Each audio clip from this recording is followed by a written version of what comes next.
बारी हमारे आज के खास मेहमान की। आज हमारे साथ जुड़ रहे हैं रंगमंच की दुनिया का एक बहुत ही चमकता सितारा। कौन है ये, आइए खुद ही मुलाकात कर लीजिए। हमने सभी मंत्रियों को टी पार्टी पर बुलाया था, अभी तक कोई आया क्यों? कलाकार वाकई एक ऐसा जादूगर होता है जो बस चंद मिनटों में ही अपनी प्रतिभा से हमें अपने जज्बातों में रंग लेता है। जी हाँ, और खासकर थिएटर एक्टर्स के लिए तो यही कहा जाता है, भाई रंगमंच की दुनिया है ही ऐसी जादुई।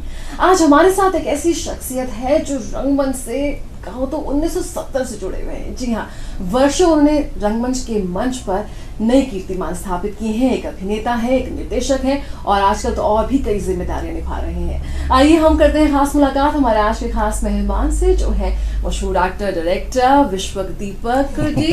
विश्वदीपक जी, बहुत बहुत स्वागत है आपका रंगमंच से हमसे बात करने के लिए। तो जिस तरह से मैंने आपसे कहा, आपके बारे में कहा कि 1970 से आप रंगमंच की दुनिया से जुड़े हुए हैं, इतना लंबा सफर कैसे अगर वापस देखते हैं तो क्या कुछ याद आता है? याद तो मैं एक बात तो छोटी सी कह दूंगा आपसे कि मैं ज़िंदगी में दो चीज़ मानता हूँ कि एक तो होती है पेशेंस, परसुएरेंस और पैशन। तो जो आदमी इन तीनों चीज़ों पे एक बैलेंस मेंटेन करके चलता है तो वो अपने इस जर्नी को याद करता है तो बहुत खुश रहता है। क्योंकि मुझे याद है कि 70 में I was just a student.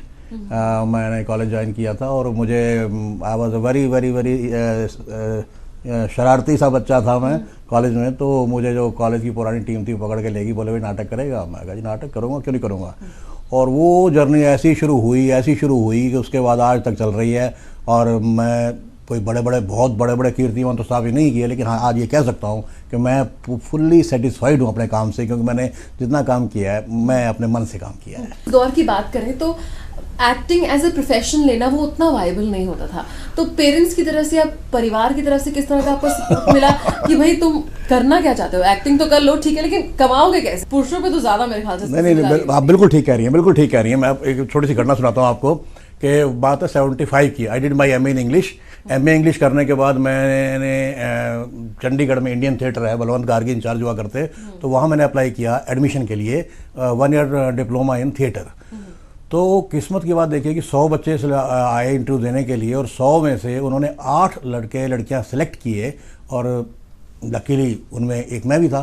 My father said अच्छा वहाँ करके क्या बनेगा तू? मैं कहा जी ऑफ कोर्स एक्टर बनूंगा, और क्या बनूंगा। तो बोले अच्छा ऐसा करे, चिट्ठी आई पढ़िए पढ़ ले। मैंने वो चिट्ठी देखी, मेज़ पे पड़ी थी। मैंने चिट्ठी देखी तो चिट्ठी आई हुई थी कुरुक्षेत्र यूनिवर्सिटी से कि आपका बीएड में दाखिला हो गया है। और मैं मन मार के, जिसे कहते हैं ना कि मन मार के, मैंने वो वहाँ एडमिशन छोड़ा और बीएड की, और बीएड करके आई अल्टीमेटली बिकेम ए टीचर। लेकिन वो क्या है कि ज़िंदगी में लिखा था थिएटर तो चलता रहा, चलते आज इस मुकाम पर हूँ कि जहाँ कहीं भी थोड़े रंगमंच की बात होती है तो मेरा नाम भी उनमें आ जाता है। हम बात करें विश्वदीपक त्रिखा जी से, और जब इनसे बात होगी तो एक नाटक का जिक्र आना लाजमी है दीपक जी, वो है गधे की बारात। हम आपको बता दें अपने दर्शकों को कि गधे की बारात एक ऐसा नाटक है जिसके हमारे देश के चारों भागों में 200 से तकरीबन 250 से भी ज्यादा शोज हो चुके हैं।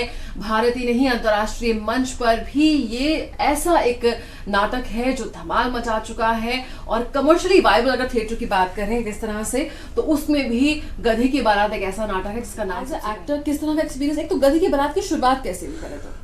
पहले तो मैं आपको एक बात और बता दूं कि गधे की बारात करते मेरी हालत ऐसी हो चुकी है कि जब मैं सुबह उठ के शीशा देखता हूँ ना, मुझे शीशे में खुद दिखाई, शीशे में गधा दिखाई देता है। इतने शोज करने के बाद एक किरदार में घुस जाना। इसकी शुरुआत ऐसी हुई कि मैं जैसे नाटक किए, बहुत नाटक किए, तो एक नाटक में श्रीराम सेंटर में बैठा था, तो वहाँ मैंने बुक बैंक से एक स्क्रिप्ट ली। तो मुझे लगा कि ये स्क्रिप्ट पढ़ी ना, तो मुझे लगा कि इसमें कुछ बात है। और मैंने फिर रोहतक में अपने जो साथी यार दोस्त थे, कलाकार इकट्ठे किए, उस नाटक को तैयार किया। और करते करते वो नाटक कुछ है ही ऐसा कि मैं एक बात मानता हूँ कि नाटक में सबसे बड़ी बात होती है कि नाटक आम आदमी से जुड़ा हुआ हो। ये इस नाटक को लेकर आपको पाकिस्तान जाने का भी मौका मिला?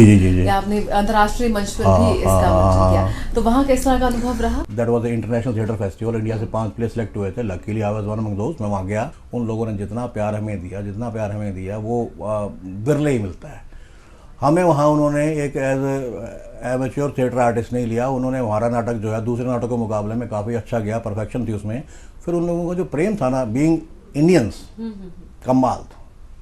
तो मैं तो इस बात की दाद देता हूँ कि कल्चर ही एक ऐसा जरिया है जहाँ पे हम जो इंडिया और पाकिस्तान का जो सौहार्द है, जो उनके अंदर पीस एंड अपीसमेंट जो भी है, वो उसको बढ़ाने में सबसे ज़्यादा कल्चर ही आगे काम कर सकते हैं। अभिनेता के तौर पर अगर आप इस नाटक को देखें या निर्देशक के तौर पर इस नाटक है, क्या आप अंतर पाते हैं और किसमें ज़्यादा मज़ा आता है आपको? तो एक्टिंग में मज़ा ज़्यादा है। थिएटर डायरेक्टर का तो ये होता है कि चलो मैंने एक डायरेक्ट किया प्ले, वो एक टीम थी, उसको जोड़ा, मैंने प्ले करवाया, प्ले तो बन गया।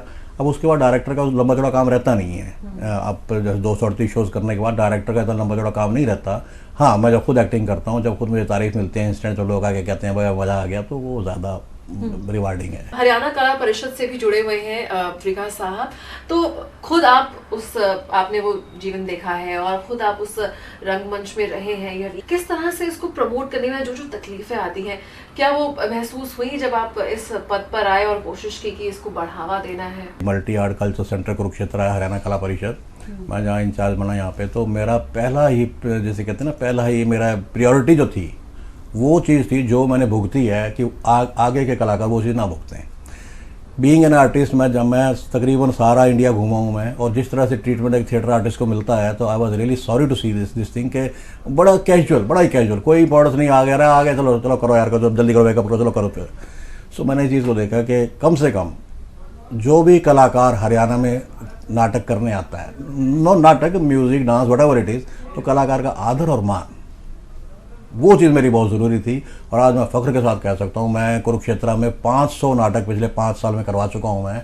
और जो लोग वहाँ जाके मुझे फ़ोन करते हैं कि त्रिखा जी आपका स्टाफ बहुत बढ़िया है और आपके लोगों ने हमें इतना आदर मान दिया कि हमारी कई बार तो लोगों की आंखों में आंसू आ जाते हैं। बीते समय काफ़ी, अगर आप 16 दिसंबर भी ले तो नुक्कड़ नाटकों के जरिए ही काफ़ी इसको कैंपेनिंग की गई, हमने काफ़ी रोड्स पे भी देखा। आपको लगता है कि कुछ थिएटर को थोड़ा ज़्यादा तवज्जो देने की कोशिश हो रही है, कुछ उससे ज़्यादा एक आम जो मेन मुख्य धारा है उसमें लाने का कुछ एक और जो प्रयास है वो कहीं ना कहीं नजर आ रहा है? नुक्कड़ नाटक तो आज से नहीं, सदियों से चला आ रहा है और नुक्कड़ नाटक हमेशा रहेगा। नुक्कड़ नाटक की अपनी एक इम्पोर्टेंस है, अपना एक स्पेस है उसका अपने, तो उसका तुलना हम क्या कहते हैं थिएटर, मेन थिएटर से नहीं कर सकते। थिएटर भी ये होता है कि थिएटर में ये बात है, वो समाज को उसकी दशा दिखाता है, फिर दिशा दिखाता है कि दिशा ये है। तो नाटक अपनी बात कहने में बहुत सक्षम है, प्रोवाइडेड कि नाटक का चुनाव एक बड़े बड़े प्रयोग ना किए जाएं, नाटक का चुनाव ऐसा हो जो आजकल की समस्याओं से जुड़ी हुई बात कहे, आम आदमी के लेवल की बात कहे, आम आदमी के लहजे में कहे। लेकिन अभी भी अगर निर्देशन में अगर बतौर अभिनेता की बात करें तो अभी भी मुझे यकीन है कि 1970 से आपने एक से बढ़कर एक किरदार जरूर निभाए, लेकिन अभी भी ख्वाहिशें काफी बाकी होंगी। अभी भी ऐसा कौन सा किरदार है जो आपको करने का मन करता है? जितने आजकल कहानियों का रंगमंच जो हो रहा है ना, मुझे उस पर ज़्यादा इंटरेस्ट है कि वो जो ना एक आदमी सारी कहानी को कहता है ना, तो एक अलग ही तरीका है, तो रोल करने के मन तो बहुत है। तो पिछले दिनों में मेरे यहाँ एक नाटक हुआ था, लाजो, एक ही आदमी ने सोलो प्ले किया था, लेकिन उसकी एक्टिंग देख के मैं कायल हो गया था और मेरा मन कर रहा था कि वो क्यों है, मैं क्यों नहीं। देखो कलाकार रिटायर कभी नहीं होता, वो तो ऊपर वाला रिटायर करता है, ऊपर वाला जब कर देगा चले जाएंगे, तब तक तो मैं छोड़ता नहीं। वन वे और the other, as an actor, as a director, as a promoter, whatever it is, तो वो छोड़ने का तो मतलब ही नहीं है, क्योंकि जिस चीज़ ने मुझे पहचान दी है, जिस चीज़ के कारण मैं आज आपके पास बैठा हूँ, तो वो चीज़ मैं कैसे छोड़ दूंगा। जी बिल्कुल, यही बात है कि चाहे अभिनेता के तौर पर हो, चाहे निर्देशक के तौर पर, एक रंगकर्मी या एक एक्टर, एक कलाकार कभी रिटायर नहीं होता, और यही है जज्बा। और बहुत बहुत शुक्रिया त्रिखा जी हमसे बात करने के लिए। उम्मीद है कि आपका ये जज्बा इसी तरह से कायम रहे और आप कभी भी रिटायर ना हो। थैंक यू, धन्यवाद।